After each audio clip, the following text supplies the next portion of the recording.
Hi friends, आज जो बातें मैं आप लोगों से शेयर करने जा रही हूँ वो कम्प्लीटली मेरा पर्सनल एक्सपीरियंस है, मेरी पर्सनल ओपिनियन है।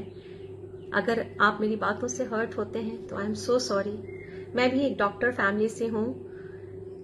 मेरे पापा, मेरे ब्रदर्स, नाना जी, मामा जी, कजन्स और बहुत सारे लोग हैं फैमिली में डॉक्टर्स। लेकिन कुछ महीने पहले जब मेरे हस्बैंड को सडनली हॉस्पिटलाइज्ड होना पड़ा तो इस मेडिकल प्रोफेशन ने मुझे पूरी तरह से झकझोर कर रख दिया। सबसे पहले तो हमें यही डिसाइड करना हमारे लिए मुश्किल हो जाता है कि किस बीमारी में कौन से डॉक्टर को कंसल्ट करें। पहले जब हम बीमार होते थे तो हमारा काम होता था एक डॉक्टर को कंसल्ट करना, क्योंकि वो डॉक्टर पूरी बॉडी की एनाटॉमी को समझता था। लेकिन आजकल स्पेशलाइजेशन, सुपर स्पेशलाइजेशन ने इतने सारे डिफरेंट ब्रांचेस बना दिए हैं कि अगर हमें एक बैकएक भी है तो हमें ये नहीं पता होता कि पहले ऑर्थोपेडिक के पास जाएं, न्यूरोसर्जन के पास जाएं, न्यूरोलॉजिस्ट के पास जाएं या फिर एक मेडिकल स्पेशलिस्ट को पहले कंसल्ट करें। और जब ये मसला हल हो जाता है कि किस डॉक्टर के पास जाना है और डिजीज डायग्नोज हो जाती है और अगर हम बड़े हॉस्पिटल में पहुंच गए हैं तो फिर डॉक्टर ऐसी अफरा तफरी मचाते हैं कि बस अभी हॉस्पिटल में एडमिट हो जाओ और अभी सर्जरी करवा डालो, नहीं तो न जाने अगले पल ही क्या होगा। तो वहीं से पेशेंट की मेंटल कंडीशन आप समझ सकते हैं। एक छोटी सी बीमारी लेकर के हम हॉस्पिटल में एंटर करते हैं, लेकिन हमें नहीं पता होता कि जैसे आप हॉस्पिटल में एक बार घुसेंगे, लंबी मेडिसिन की लाइन, मेडिसिन की लिस्ट सबसे लंबी होगी, टेस्ट की लंबी लिस्ट होगी, MRI, echo test, CT scan, urine test, blood test, न जाने क्या क्या टेस्ट, जिसके नाम भी शायद जिनके आपने नहीं सुने होंगे पहले। और पेशेंट को लगने लगता है न जाने में मुझे कौन सी बीमारी हो रखी है, और सारे टेस्ट करवा लेते हैं। और सोने पे सुहागा, अगर आपके डॉक्टर का एटीट्यूड नेगेटिव है, अगर उसने आपको डरा दिया, तब तो फिर भगवान ही मालिक है।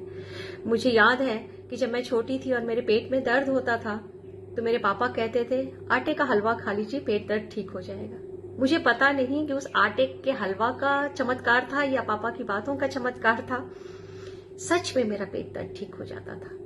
तो आधी बीमारी जो है वो डॉक्टर अपनी बातों से खत्म कर देते हैं, अपनी पॉजिटिव एटीट्यूड से पेशेंट को ठीक कर देते हैं। मैंने तो, और दूसरी बात, जब आप कभी गए होंगे हॉस्पिटल में, बड़े हॉस्पिटल में, तो आपने देखा होगा कि जब आप मेडिकल स्टोर में जाते हैं, ऑब्वियसली आप उसी मेडिकल स्टोर में जाते हैं, उसी हॉस्पिटल के मेडिकल स्टोर में, तो आपकी मेडिसिन जो है, जो डॉक्टर ने प्रिस्क्राइब किया, अगर वो मेडिकल स्टोर में अवेलेबल नहीं है तो मेडिकल स्टोर वाले आपको कंसल्ट नहीं करेंगे, फटाफट से उस डॉक्टर का नंबर घुमाएंगे और बोलेंगे ये मेडिसिन अवेलेबल नहीं है तो आप दूसरी मेडिसिन प्रिस्क्राइब कर दीजिए। यहीं से इनका बिजनेस शुरू होता है।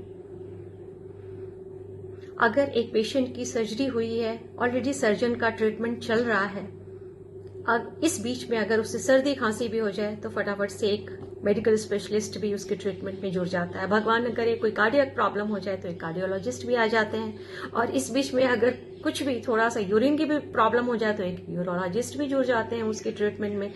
और न जाने क्या क्या छोटी छोटी चीजों पे नए नए डॉक्टर्स जुड़ते रहते हैं। और इस तरह से एट ए टाइम एक हॉस्पिटल में, बड़े हॉस्पिटल में एट ए टाइम एक पेशेंट को कई डॉक्टर्स ट्रीट कर रहे होते हैं। और मैंने ऐसा देखा है, मुझे एक्सपीरियंस है कि कई बार इग्नोरेंस की वजह से शायद एक डॉक्टर दूसरे डॉक्टर ने क्या प्रिस्क्राइब किया है ये नहीं देखते हैं, और एट ए टाइम एक patient 3 different types of antibiotics खा रहा होता है। अगर वो पेशेंट अवेयर नहीं है, अगर वो पेशेंट अलर्ट नहीं है, अपनी मेडिसिन को चेक नहीं कर रहा है और एक ही बार में वो 3 तरह के डिफरेंट टाइप्स ऑफ एंटीबायोटिक्स ले रहा है, तो आप सोचिए, फिर तो भगवान ही मालिक है।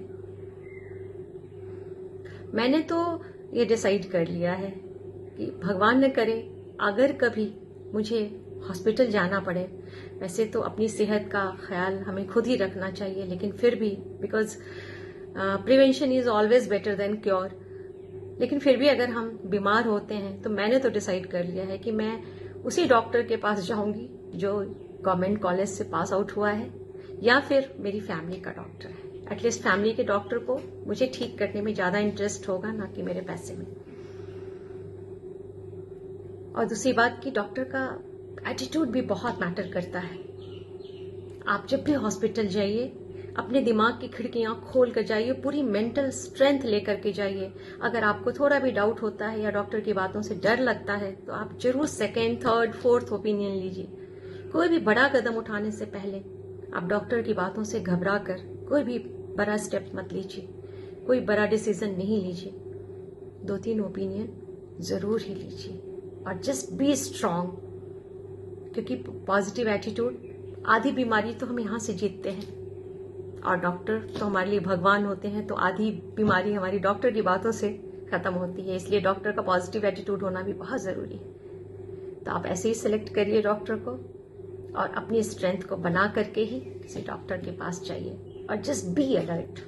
Thank you so much, see you soon, bye bye.